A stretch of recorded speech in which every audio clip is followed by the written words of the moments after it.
Hi అండి. ముందు రోజు రాత్రి 2 కప్పులు పెసలను తీసుకొని నానబెట్టుకొని ఉదయాన్నే ఇలాగా ఆ పెసల పొట్టంతా కూడా పోయేటట్టుగా శుభ్రంగా మంచిగా కడుక్కోవాలండి.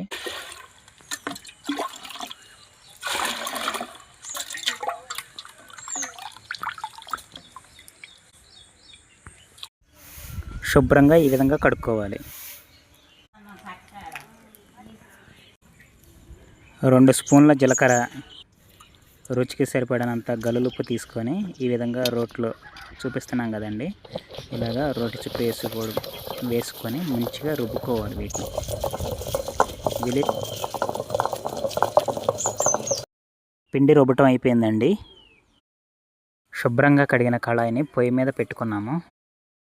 కుళాయి వేడెక్కిందండి. దీంట్లోకి ఇప్పుడు మన యొక్క నూనెను పోసుకొని నూనె వేడైన తర్వాత మన యొక్క ప్రాసెస్ అనేది స్టార్ట్ అయిపోతుంది.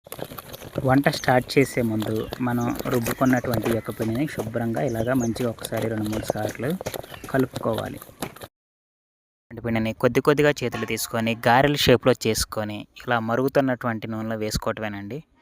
సో ఇది ఇలా విలేజ్ స్టైల్లో ఈ యొక్క గారెల్ని మీకు అందించడానికి కన్నాస్ ఫుడ్ వాళ్ళ ద్వారా నాకెంతో ఆనందంగా ఉంది. బాగా వచ్చాయండి. సో పెసర గారెలు చట్నీ ప్రిపేర్ చేసుకుందాం. పల్లీల చట్నీ. బాగున్నారా? బాగుండాలని కోరుకుంటున్నాను. మీరు కన్నాస్ ఫుడ్ వాళ్ళని ఎంకరేజ్ చేయండి. మీకు రాని రెసిపీస్ అడగండి. మా అమ్మగారు మంచిగా చేసి చూపిస్తారు. మాది మంచి న్యాచురల్ పల్లెటూరు. ఫుడ్ అంతా కూడా ఒక పల్లెటూరులో ఎలా వండుతారు, వాళ్ళు ఎలా ఉంటారు, వాళ్ళ వే ఆఫ్ లైఫ్ స్టైల్ ఎలా ఉంటది అనేదే ఉంటది.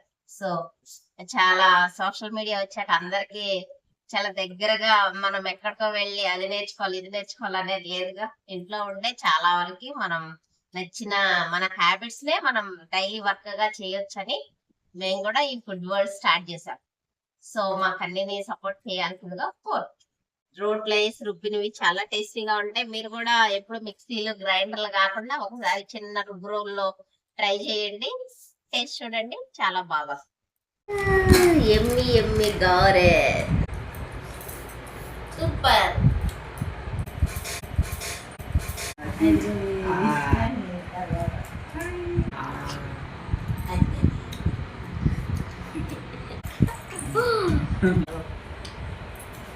అది